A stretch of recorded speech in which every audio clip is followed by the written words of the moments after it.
Well, we usually have you every Wednesdays, but definitely not on the 11 a.m. side.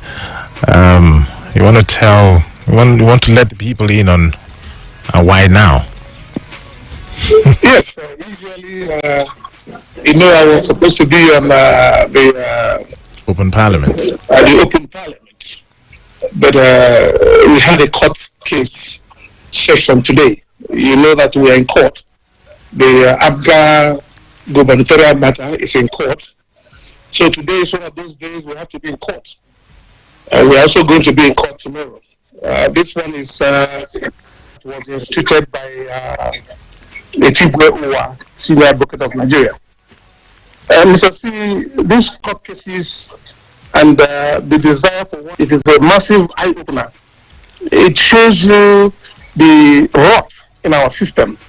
Mr. C, I have been privileged to go to the magistrate courts, both at the state and the federal magistrate courts.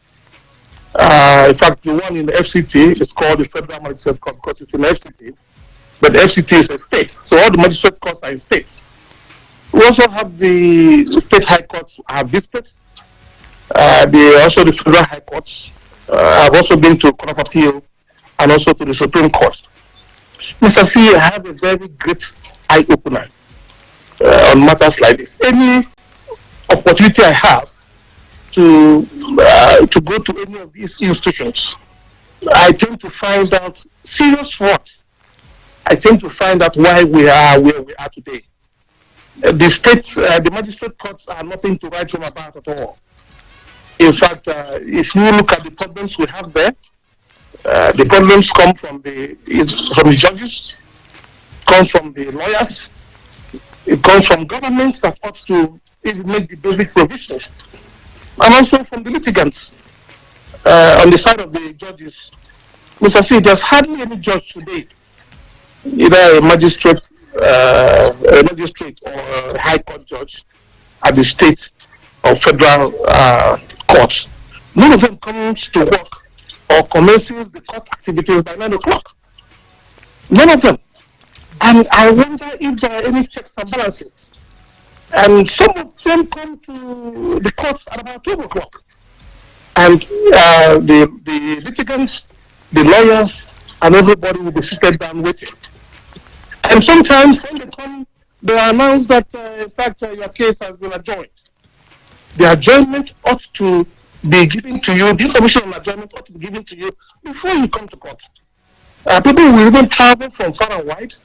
When they come, they are told that their cases have been adjourned. So you see, it creates some kind of dysfunctionality in the society. Was that what played out this morning? What played out this morning, there was no court. The court didn't sit. After we had sat down for almost 2 hours, the court never sat. That's what played out today. And some people have traveled from far and wide, litigants around the country. Some even come outside the country, and they come in, sit down in the courts, and realize that nothing happened. It is a wrong approach. We must have to have a serious society. I'm happy that we have state high courts. If someone like me is the governor of a state, there must be some checks and balances to ensure that we do the right thing at any given time. Mr. C, the attitude of court registrars. If you go to the registry, I took our time to go to registry myself to file some of my processes. And you find out it is in a horrible situation. The processes are so disorganized. Those who do it have no courtesy. The environment where it has been done have no proper ventilation. It is unfortunate, Mr. C. And also, you see that the lawyers are not helping matters either. One of the ones I'll tell you also is that what I have found that the attitude of lawyers is that about 60 to 70% of the problems we have in courts are caused by lawyers. There are deliberate delays, very deliberate delays. One of the ones I found out, one of the very disturbing ones I found out, is that there's a practice in the courts where a lawyer who files a matter in court, he takes an undertaking to serve the processes. And you begin to wonder, we have the bailiff department, we have the bailiff unit. Why would you allow a lawyer who has filed a process the privilege of going to serve that process, and when it is the process is difficult for you to even make a reply for that day, adjournments are taken. And some of these court cases are time bound. You must have to file it within a period of time. You must have to respond within a period of time. So you see, it is a calculated attitude by lawyers, calculated attitude by those whose job it is to ensure that justice is done on the temple where it ought to be. Yeah. They tend to create all these problems. Mr. C, we need to change this society. If we don't change this society, it is going to be a problem, Mr. C.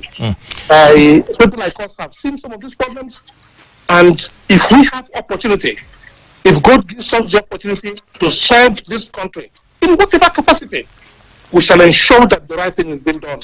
Because right now, we have enormous problems. Well, I can imagine how frustrating it will be for you to be at the court at the 9 a.m. Checkpoint and not have the court sit, because I know you're very time conscious.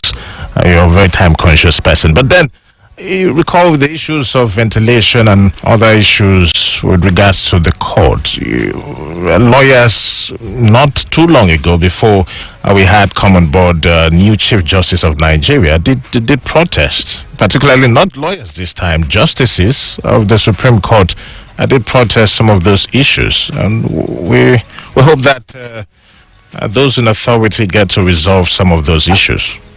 Even at the Supreme Court, Mr. C, it's a problem. I've been to our Supreme Court here twice. I saw even the seats have all given way in different forms or the other. The environment generally does not depict where you ought to come and obtain justice. And if at the Supreme Court this problem is, you can imagine what the courts in Abia State are. I went to one of them in Aba. I ran away halfway because it was like a poetry pen. Human beings are not expected to be in there. I was in a magistrate court in Aba, Mr. C. Not as a litigant or as a defendant or any matter. I went there to visit somebody. I came in there. There's no selling. There is no selling. There was no selling in the courtroom. No selling. Mr. C, do you understand what I'm talking about? I'm listening. There is no selling there. I was wanting to find out if I was at the right place, or if I was in a dream, or if there was some confusion. But it was a courthouse. It was a courthouse. So you see, this frustration is not just only coming from the judges or the lawyers themselves. It is also coming from government, whose job it is to provide a conducive environment for adjudication of those processes. And this is not happening. Mr. C, I must tell you that the rot in the system deserves urgent and immediate attention, not just by any health person, but those who have the capacity to create those changes. And each time I have the opportunity to look at these things, I imagine that, is it what we have? I have been to, when I was in America so many years ago, Mr. C, I went to court on traffic charges, on speeding charges. I went to court. You need to see the organized nature of it all. And in most of the courts in the urban areas, you see there is a 24-hour service. In the courthouses, there's a 24-hour service. That is why during the period we were trying to do a good job in police reforms, we insisted that the police department must go to the judiciary so that there will be a 24-hour justice. You don't pick somebody up, detain him in a police cell, and then a few days after, he's still in a police cell. The laws are against it, but it is being practiced today. Mr. C, let me give you some example. I had gone to find out from the chief judge Follow of the better Federation, our the time. previous one, on Onohe. I had gone to discuss with him on a few issues that has to do with how best to make the judiciary better. Onohe told me that very close to 80% of those in detention, both in the police cells and in our prisons, are awaiting trial persons. Awaiting trial. And some of them would have served in those detention capacities more than the period of time they would have served if they were convicted of the crimes they were accused of having perpetrated. So this is the problem we have, Mr. How would anybody be put in a detention center and the period for which ordinarily if he was found guilty, he would have served more than the period of time in detention, not even in the proper cell, in prison facility. So we must have to look at this and look at it critically. This is what we have in the country today that is causing enormous problem, total dysfunctionality of the system. And if we don't take our time, if we don't create serious division from this process, Mr. C, our children will have a problem in this country. Well, talking about the system, just a couple of days ago, we did celebrate, talking about Nigeria, 62nd anniversary, independence anniversary as a nation from British rule. At 62, are we better off where we are as a nation? Mr. C, you and I know better. We are not better off. I'm one of those who have criticized, in every fora I find myself to discuss on the issue of independence of this country, have criticized that independence. We were not right for independence. It was not time for us to be independent. Independent of what? We found ourselves in a situation where we agitated for independence 62 years after. Look at where we are, like I say. We ought to have been better off being colonized. If you ask me, let those colonial masters, if they have had the privilege of the funds that were generated from our crude oil, Nigeria would have been a better place. We go to South Africa, they were crying that there was apartheid. They were trying that they were being colonized. But look at South Africa. Today, most things are functioning well. The environment is good, clean. But look at Nigeria. With all these years of independence, we have nothing to show for it. So those who are celebrating the independence do not know what they're celebrating. We ought to be in a very serious, sober reflection. We ought to be reflecting, sitting down, and counting our losses. So as far as you're concerned, Nigeria should have continued to be under the British rule, even at the moment. Absolutely. I have no regrets about it. I have no regrets holding that opinion, because if you look at other countries in Africa where the colonial masters were for a longer period, the system is functioning. What are we looking for? If you want to be liberated, if you want to have your freedom, and you cannot benefit from your freedom, what is the essence of the freedom? So the essence of freedom is to progress. Where the freedom is there and there's no progress, it is not worth it, Mr. C. It is not even worth mentioning. So for 62 years, Nigeria has been progressed. For 62 years, we have moved backwards. For 62 years, we are in calamity.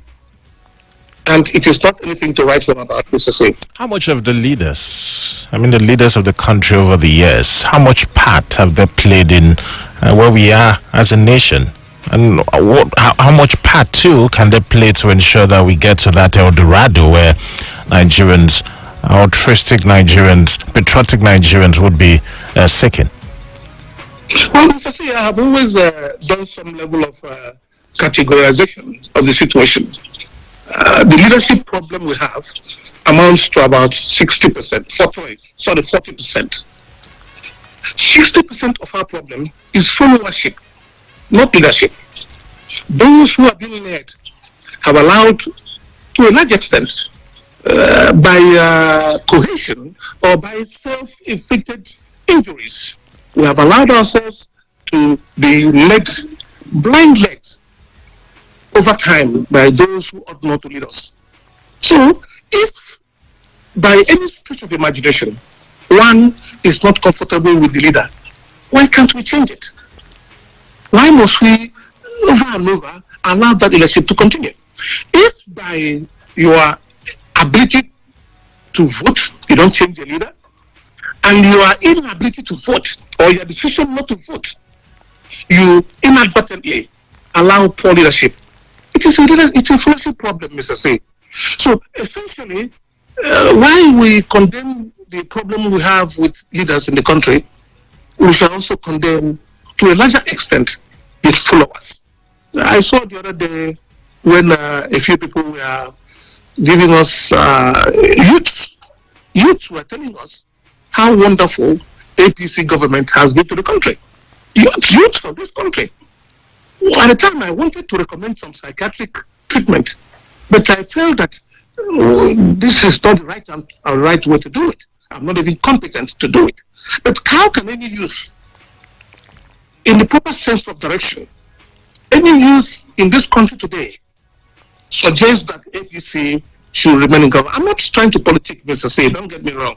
But I'm saying that what we have today is a situation where, though leadership is a problem, but followership constitutes a greater problem. It has been associated to so many things, but essentially it has been associated to poverty of the mind and poverty of the pocket. These two things have created the followership problem we have in the country today. Well, there are those who believe for Nigeria to move forward, we need to get our education system sorted out.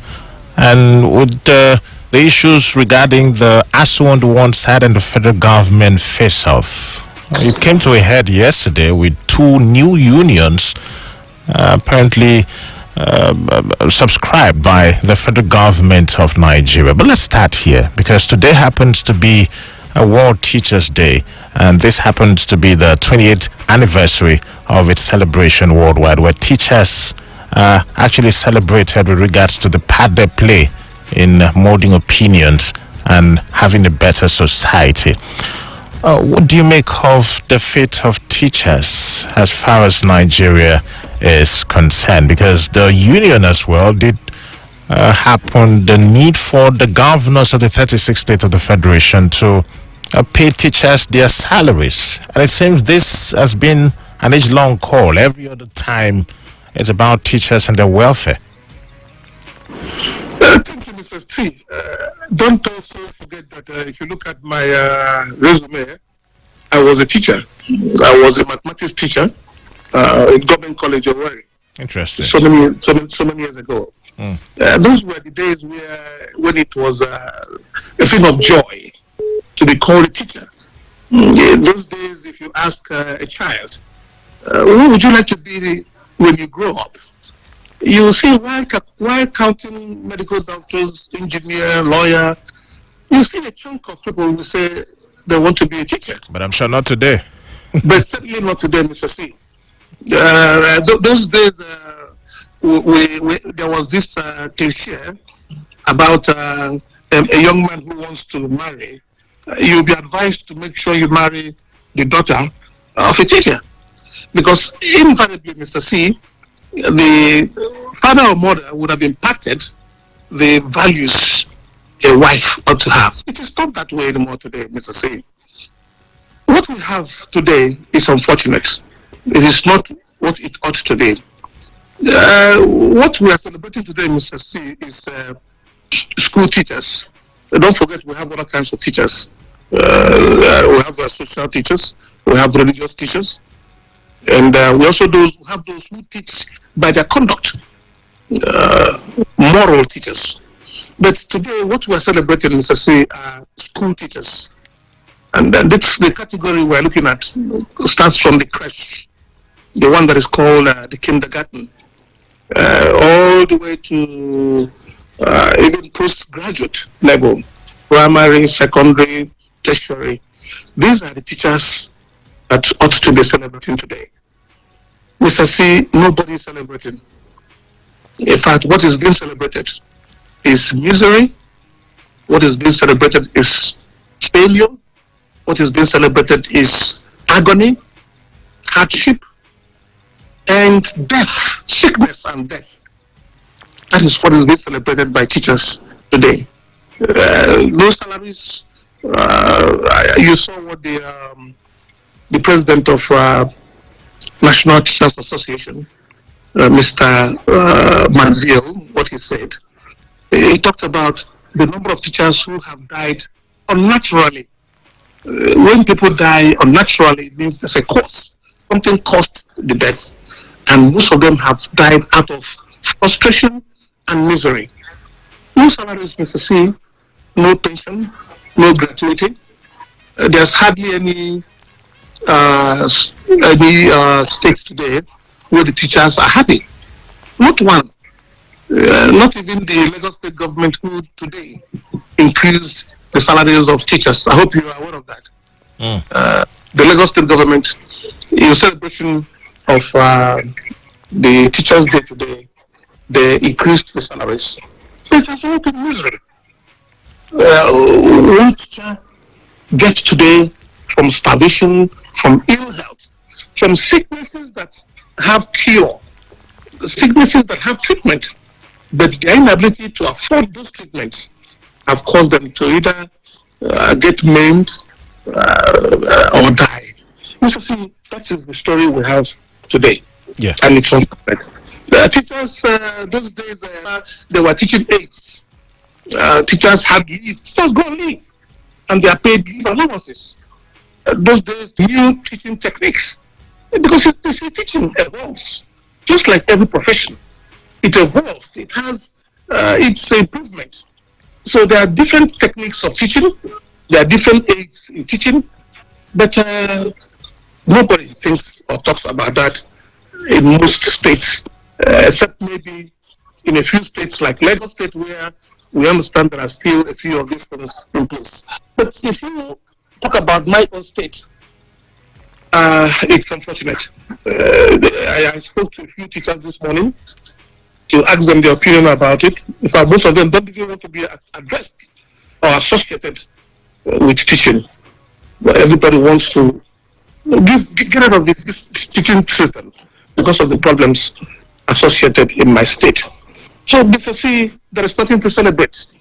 It's Teachers' Day, yes, but there's nothing to celebrate because there are no improvements.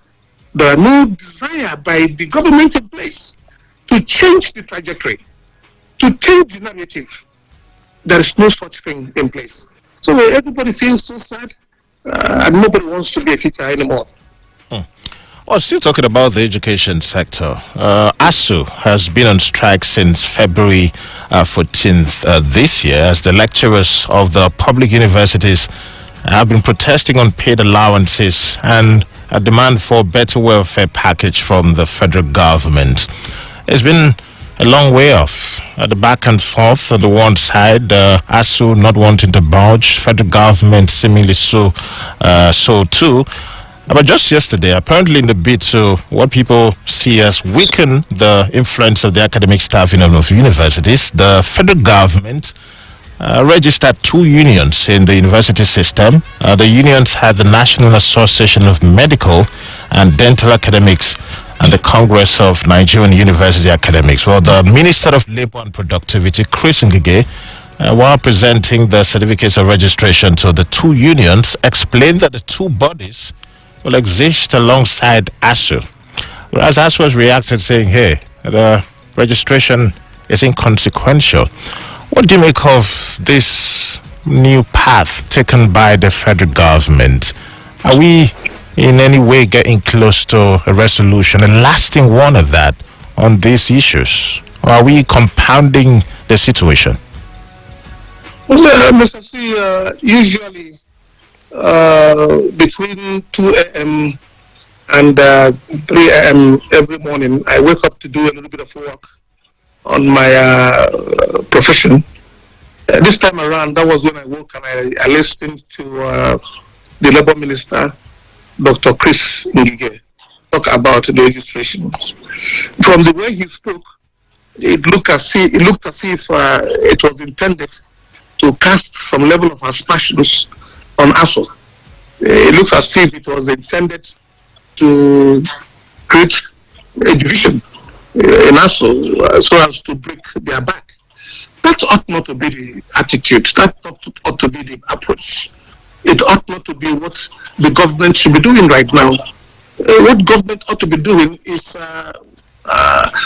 take the recommendation of the Speaker of the Federal House of Representatives and their committee. I hope you know it was yesterday that the recommendation was submitted to Mr. President.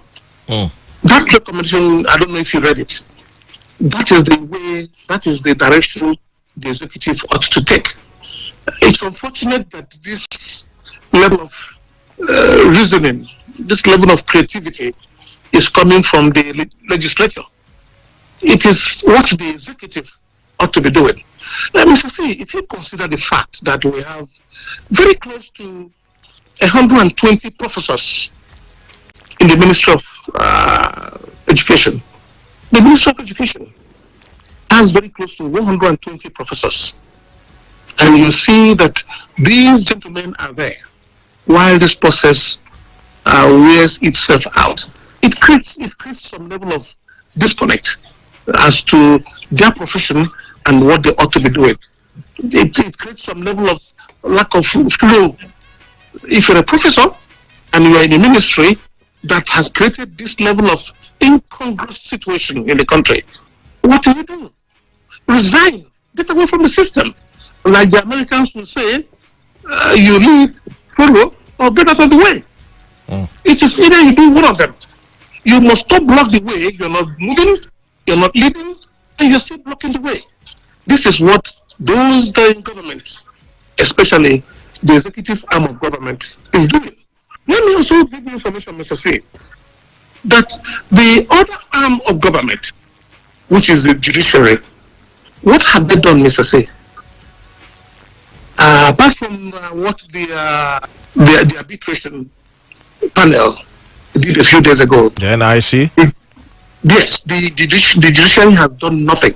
The industrial court, National Industrial Court, ought to have the regular courts, the Federal High Court, make some sizable pronunciation.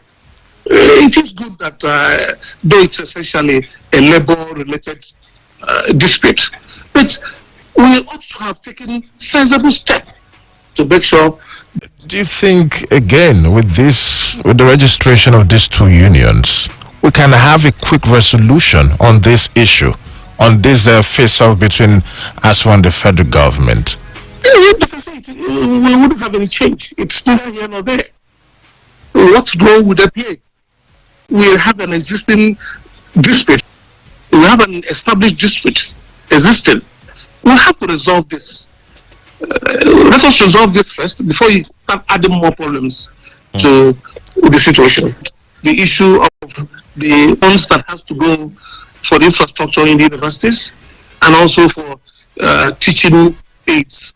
And we did a little bit of study on the ASO strike. And we said, the universities abroad, the universities in other countries, how are they running? Why are there no industrial disputes in those universities? I hope you understand what I'm saying. Why is it only in Nigeria that we have dispute with regards to university teachers? Around the world, nobody hears about that. I went to school abroad. I was in school in England. I was in school in America in teaching system. You know why, Mr. C?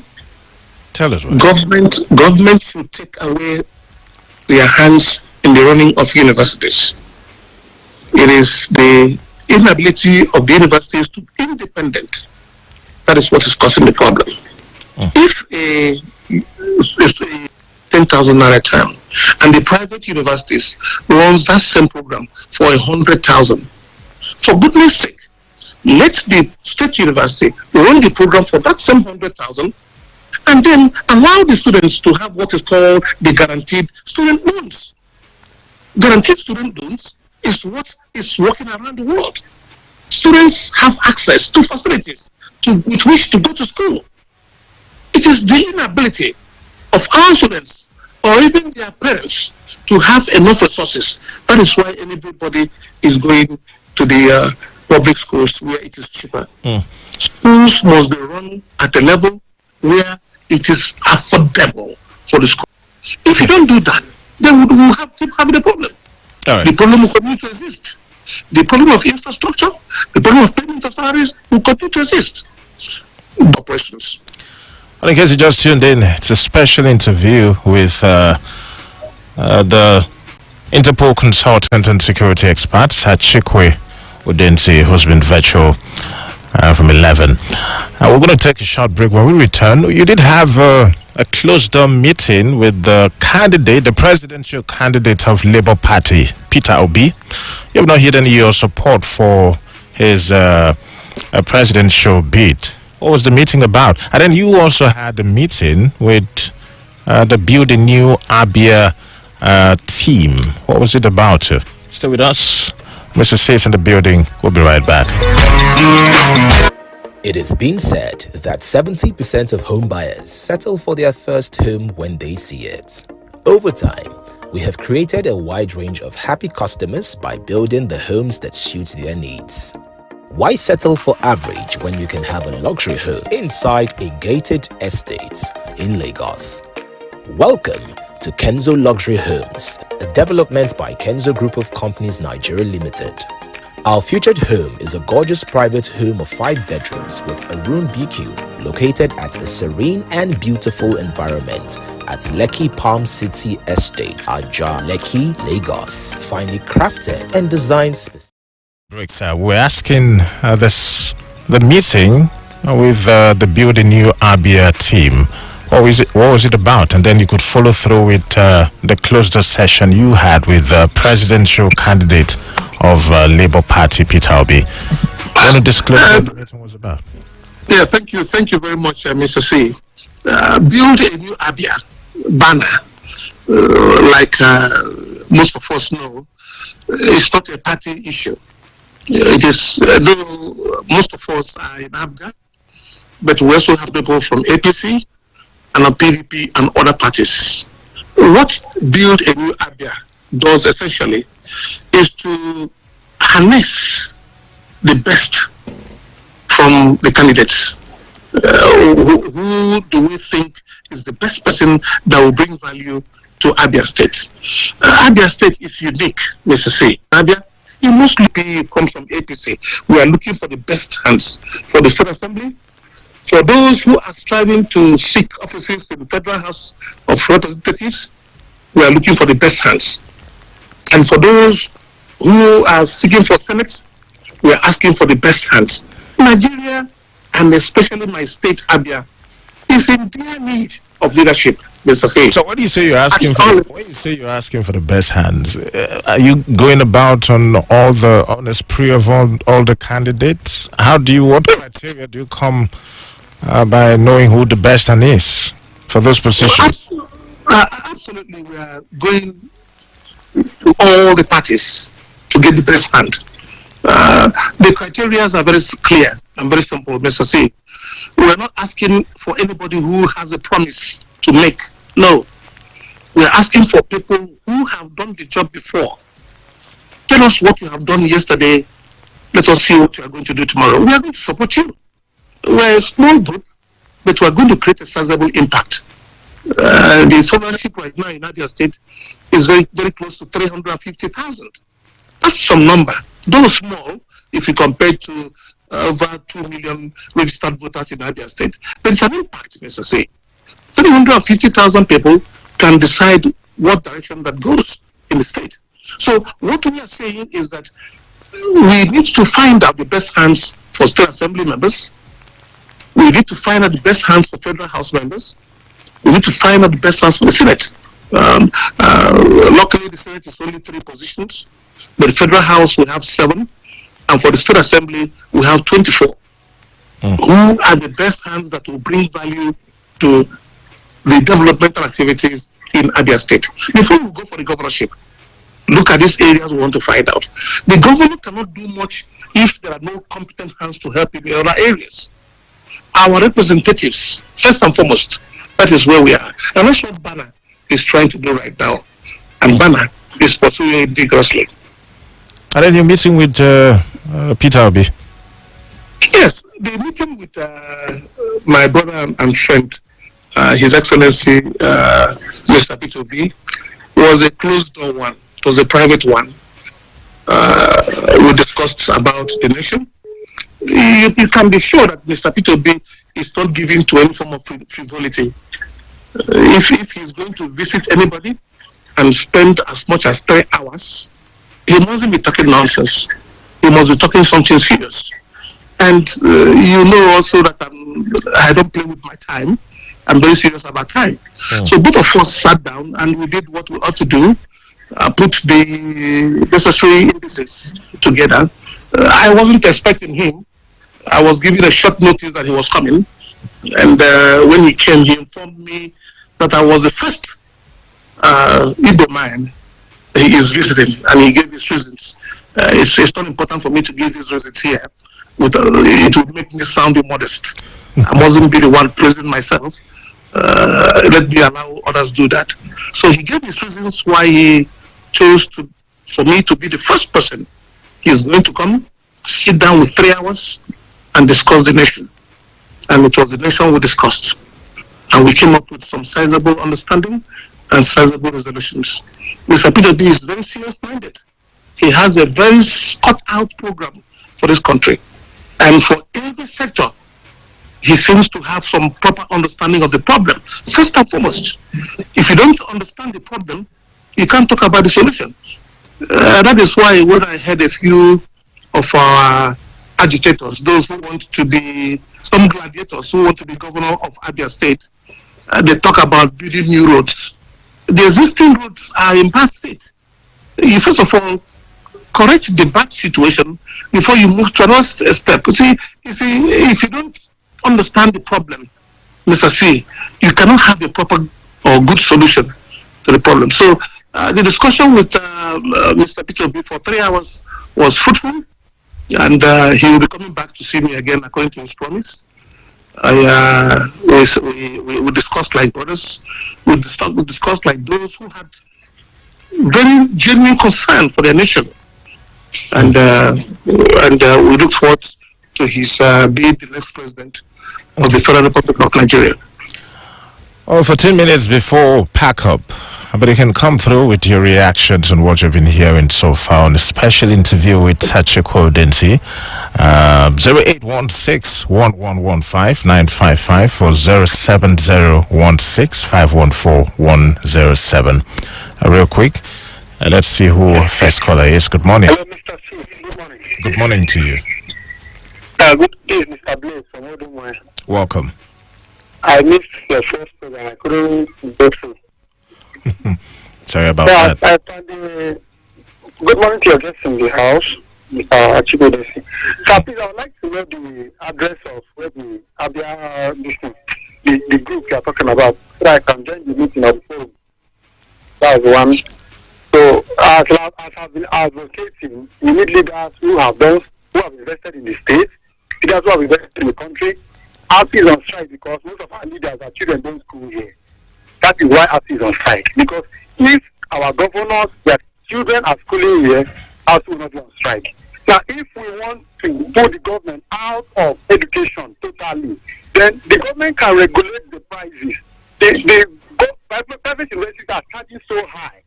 The prices should be regulated through the National Assembly or state assemblies. The prices of those universities should be regulated. They should be the one to fix the prices, which will reflect the market of the day. So I believe that ASU and government having a lot ahead, like our guests have said, that government needs to take their hands off education and leave it to the private sector. But government still needs to have a role to play of regulating the prices on all that. Okay. That is just my take on what we are discussing. Thank you. Appreciate it. Hello, good morning. Mr. T, good morning. Good morning to you. Sir Chikwe Udensi, good morning, sir. Good morning, sir. God bless you. My name is Chikwe Udensi, and I'm representing from Aro, Ukberen in Bende, LGA. Welcome. Thank you. Sir, you were talking about the youth that that we are saying that the APC-led government have done this and done that. I want to tell you, I believe they are members of Yahaya Bello. You know, the only youth that Nigeria have as a governor that have not been able to show any meaningful thing as it has to do with a youth taking over. That is why we continue to say, even in Adia here, that some youth, they think that leadership is actually all about pumping champagne and all the rest of them, going to clubs and all that. We can't take that. Now, Chikwe Udensi, you do also forget, you were saying that Abia has been taking last in everything. I beg to disagree with you because I know very well in Abia State that Abia State have been able to take WAEC back to back, you know, on several occasions and other things and all that and all that. Yes, we are not where we are supposed to be, but we're no longer where we used to be. That's just the whole truth. Okay. I believe that governance is a continuum, and Governor Pazo will finish well and hand over to another PDP candidate that will also do better than what he has done. Thank you, sir. Thank you. Hello, good morning. You react on this. Hello. Good morning, Mr. C and Mr. Chikwe Udensi. Good morning. Wow. I am so delighted that you could handle such number of issues on over 45 minutes time. I'm just wondering what else you guys discussed with our incoming president, so to say, over 3 hours period. So I am happy you people have wide knowledge, broad perspective to issues that hinders our progress as a nation. In fact, you've discussed as to Teachers Day, Nigeria 62, you understand, and the myriad of other issues. I mean, one thing I want to really support that your guest said, which appears impossible, but we could actually do that. If we conduct a plebiscite today, openly, transparently, uninduced, among Nigerians, you will find out that 95% of Nigerians will agree that we will be better off under colonial masters than being on our own today, because 62 years has been a trail of woes, cry, agony, pain, snatching of state, penury, and rejection. So I want to see how we can aggregate ideas of seasoned personalities, intellectuals, that can conglomerate and bring forth a new perspective as to a 10, 20, 30 years plan for Nigeria moving forward. And I hope that will start when we finish the 2023 elections, as Obi, by God's grace, takes over, because it's beginning to consult from the outer egos to the arrow ahead, so that we'll be able to articulate every issue and put a new perspective to Nigeria, so that we'll have a better direction, a clear cut of where we want to be in the next 5, 10, 15, 20, and 30 years, because where we are now is more or less a challenge. Thank you. How many number of persons are in penury and in dejection and in poverty? Please, let's make a way for Nigeria so that we can count our progress from 2023. Thank you and have a nice day. Thank you very much, Eric. Hello, good morning. Good morning, Mr. C. Obrigado. Good morning to you. Good morning, Mr. Chikwe. Good morning, sir. I am Mr. Jonathan, calling from my heaven, precisely. Welcome. Yes, Mr. Chikwe Udensi, I just want to commend you on your good relationship with Mr. Peter Obi, presidential candidate of Labour Party and the former governor of Anambra State. Even though you people don't share the same party platform, that is what we need from politicians, irrespective of your different political learnings, that you still relate with Peter Obi. You know that the obedient movement is on course, and nobody, to my understanding, can stop it except God.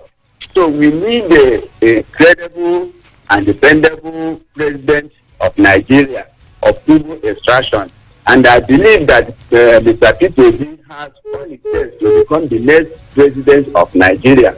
Since the Hausas have taken their turn, the Yorubas have taken their turn, even our neighbors, the Southside, through Jonathan, they have all ruled this country. It remains the Southeasterners that are being denied of this slot. So this is the time for us to right the wrong, the mistake, or the marginalization. Let all Igbos and indeed Nigerians support Peter to accomplish his ambition. We all are obedient. Please, I want you to continue that good relationship. Thank you so much, sir. Thank you. Let's do just this last one, and then we have a reaction. Good morning. Hello, good morning, Mr. C. Good morning to you. Good morning, Mr. Chikwe Udensi. Good morning, sir. The one name okay, I had a joke from Asaga Rishuku. Welcome. Yeah. So, I really appreciate all the whole thing that you have been saying on this program. Definitely, the one that impressed me very well is the closer meeting I had with the Labour presidential candidate. I wish that God will grant you the wisdom, grant you the zeal, support our brother. At least we have tried other, like we have tried the former president OBJ, we have tried the South president, we have tried Mr. President Buhari. At least we believe that someone that Igbo man can go far in order to tackle the situation of this country, because he is an Igbo man. They have the zeal, you have the willingness to keep this country one. I pray that God will give you people the knowledge and the ability to put things through, so that we have a better Nigeria tomorrow. Thank you, sir. Oh, thank you very much. Well, let's have your reaction by way of your. Yes, first and foremost, let me tell the young man who wants to be part of Banner that if he's in Aba, Banner office is in at the Bata House, suite building. That's where we have Banner office, and we meet every Monday there. All political parties meet there. All candidates that are interested in making sure that we choose the best hands, they meet there every Monday, and we profile ideas and we preview opinions. As for the ASU strike, the reason profiled by the second speaker, if I'm right, that why we have a problem in the country, it is not that we must have to allow our state institutions to be regulated. No, they ought not to be regulated.